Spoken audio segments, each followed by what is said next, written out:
I have taken part in the first student conference here at Reaseheath.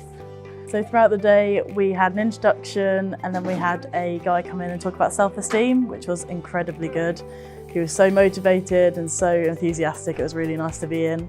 And then went for a workshop in which I went and did work-life balance. So I learned about how to manage my work life and my social life and prioritise how to do this effectively.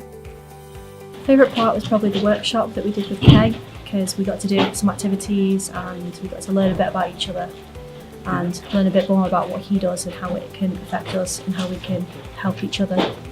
He really got through to me. He was really energetic, motivated, and he really just stole the show, really. He looked like Pharrell Williams as well. We came back in for another session about SUMO, which is Shut Up, Move On, which was really good, really effective, and got a lot of people thinking about how to deal with circumstances that may come into your life. We've shared our ideas and have learned a few things about mental health and well-being. Highly recommend doing more student conferences like this. Here at Reaseheath we're like a family, so it's really nice to help them out and be part of something so special.